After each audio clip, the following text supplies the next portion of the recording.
बिस्मिल्लाहिर्रहमानिर्रहीम। इय्याका नअबुदु व इय्याका नस्तईन। रब्बि इश्रह ली सदरी व यस्सिर ली अमरी वहलुल उक़दतम मिन लिसानी यफ़क़हू क़ौली। सदक़ल्लाहुल अज़ीम। अस्सलाम वालेकुम। MTL टीवी के साथ मैं हूं MTL यानी मोहम्मद तस्लीम। आप हमारा YouTube चैनल देख रहे हैं जिसमें खबरें, तबसरे और तज्ज़िये शामिल। आज हम अपने प्रोग्राम का आगाज़ एक छोटी सी खबर से कर रहे हैं कि ब्रिगेडियर हेलन, एक खातून है ब्रिगेडियर हेलन, जिन्हें ब्रिगेडियर के ओहदे पर तरक्की दी गई है, पाकिस्तान की मेडिकल कोर में तरक्की दी है। और पाकिस्तान की मेडिकल कोर में किसी मसीही खातून का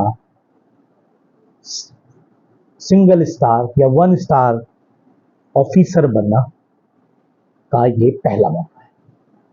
यकीनन ब्रिगेडियर हेलन ने मेडिकल कोर में बेशुमार खिदमात सर अंजाम दी होंगी और उसमें उन्होंने अपने काम का जो मेराज है काम वो भी हासिल।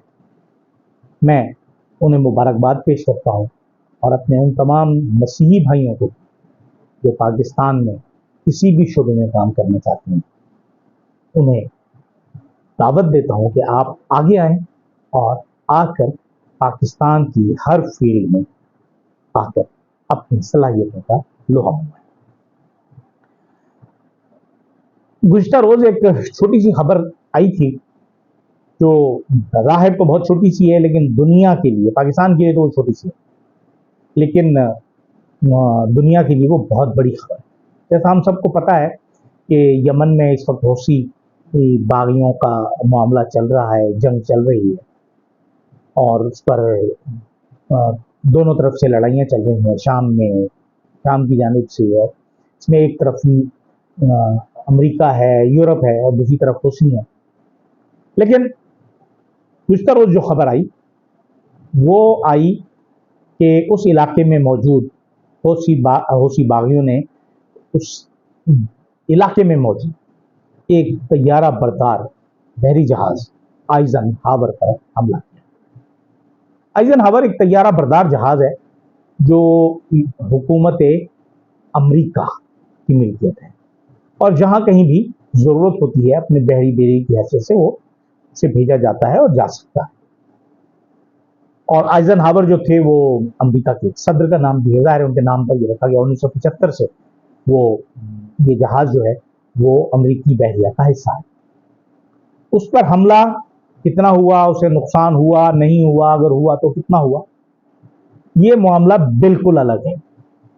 लेकिन आइजनहावर पर हमला करना या उस पर हमले की कोशिश करने के बाद उसमें कोई कामयाबी हासिल कर लेना, ये हौसियों की बहुत बड़ी कामयाबी है, जिससे एक अलार्मिंग सिचुएशन पैदा हो रही है नेटो के लिए और अमेरिका। अब हम ये देख रहे हैं कि हमूदुर रहमान कमीशन का जो कज़िया है वो दिन ब दिन बढ़ता चला जा रहा है। हमूदुर रहमान कमीशन क्या होगी, कोई आसमानी सहीफा हो गया कि जिस पर के बारे में कोई गुफ्तगू नहीं की जा सकती।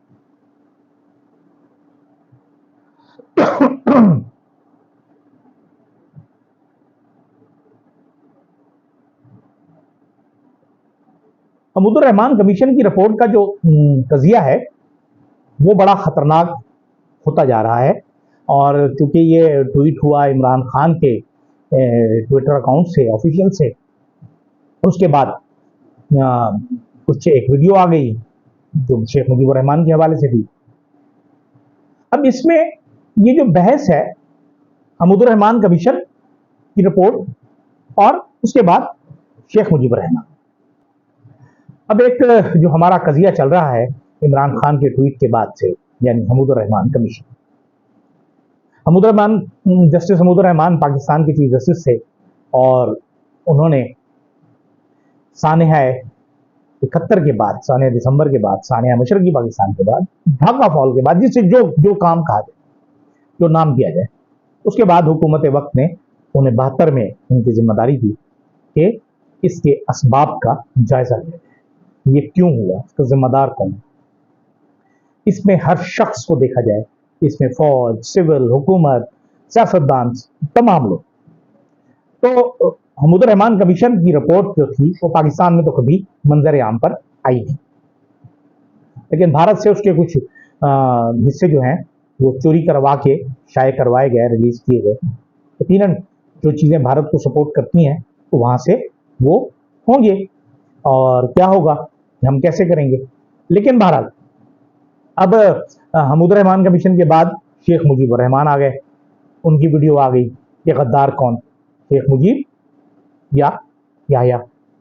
अब अगर हम उस वक्त देखें तो उस सारे कज़िये में, उस वक्त के सारे वाक़े में 3 किरदार बहुत बड़े हैं, बहुत अहम हैं। एक तरफ जनरल याह्या खान, दूसरी तरफ शेख मुजीबुर रहमान, और तीसरे जो थे वो जुल्फ़िकार अली भुट्टो। शेख मुजीबुर रहमान सबसे बड़ी पार्टी थे, सिंगल लार्जेस्ट पार्टी थे, और उनका हक बनता था। उन्होंने 6 नुकात पर इलेक्शन लड़ा, और उन 6 नुकात पर इलेक्शन लड़कर इलेक्शन जीते, और जीतने के बाद उनका हक था कि उन्हें हुकूमत बनाने दी जाती। लेकिन भुट्टो साहब की चूंकि पार्टी जो थी वो मगरबी पाकिस्तान में जीती थी, बड़ी पार्टी थी। अब ऐसी सूरत हाल में शेख मुजीबुर रहमान और हुकूमत के दरमियान एक तस्ल पैदा हुई, और कौमी असम्बली का इजलास नहीं बुलाया गया। कौमी असम्बली का इजलास नहीं बुलाया गया तो बगावत हो गई, ऑपरेशन शुरू हुआ फौज का। उसके बाद जो कुछ हुआ बहुत कुछ हमें पता है, वो सीना ब सीना हमारे मामलात में चलता चला जा रहा है, हमें मौजूद है ना, हमारे पास मौजूद है, हम देख सकते हैं, हम सुन सकते हैं, हम पढ़ सकते हैं। लेकिन हमारे लोग अब वो हकीकत सुनना नहीं चाहते, साहिब इख्तियार वो बात सुनना नहीं चाहते। अब अगर किसी वक्त किसी भी शख्स ने किसी भी मुल्क में कोई भी लीडर, सियासी लीडर करारदाद पाकिस्तान की कोई तशरीह करता है तो उस तशरीह का मतलब उसका इल्मी जवाब होता है, उसका जवाब अगर देना है। कि कोई शख्स अपनी तशरीह करता है, अपनी तावील देता है तो उसका जवाब लाठी नहीं, गोली नहीं। हमारे मुल्क में तो ये रिवाज है कि कोई जो चीज पसंद ना आए उसके जवाब में लाठी गोली आ गई, चलें जी बिस्मिल्लाह, जेल जाओ, कोड़े खाओ, गोलियां खाओ। तो अब इसमें जो है तबाही हो जाती है, और तबाही हुई, मुल्क दो लख्त हुआ। इस पर हम आगे थोड़ी सी और गुफ्तगू करेंगे अगले अपने प्रोग्रामों में। लेकिन बहरहाल जो ये 3 किरदार थे पाकिस्तान के, याह्या, भुट्टो और शेख मुजीबुर रहमान, ये 3 मेन कैरेक्टर थे जिनकी वजह से पाकिस्तान टूटा। अब इसमें कौन हक पर था, कौन नाहक था, तो उसके लिए जो हमीदुर रहमान कमीशन है उसकी रिपोर्ट को ओपन कर देना चाहिए। अगर वो ओपन हो जाती है तो हर शख्स पढ़ेगा और समझ लेगा कि किसने ज्यादती की, किसके साथ ज्यादती की, फिर उसके बाद सब ठीक हो जाएगा।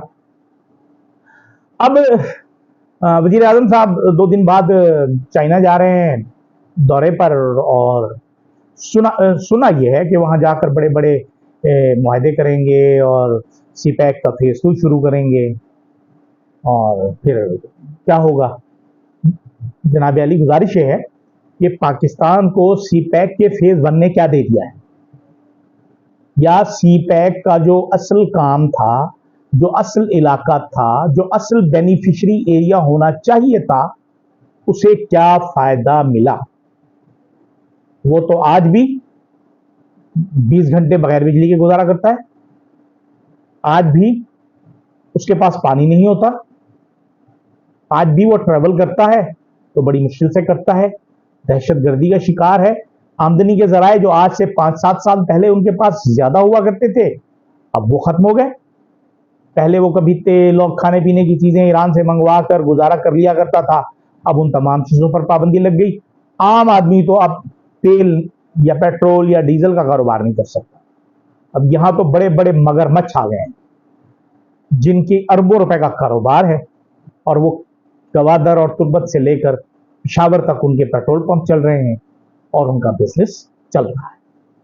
मतलब ये कि कारोबार तो होना है, लेकिन कारोबार आम आदमी के लिए नहीं होना, करीब के लिए नहीं होना, मकामी के लिए नहीं होना, उन लोगों के लिए होना है जिसे आप गैर मुल्की कहते हैं, गैर मकामी कहते हैं, या अगर हम बलूचिस्तान की ज़बान में कहें तो उन्हें पंजाबी कहते हैं, इस्टेब्लिशमेंट कहते हैं। ये लफ्ज़ मुझे इस्तेमाल नहीं करना चाहिए था, लेकिन बहरहाल जो लफ्ज़ इस्तेमाल होता है, और उसी की वजह से बलूचिस्तान में इस वक्त तमाम जो मामलात हैं वो ख़राब होते चले जा रहे हैं।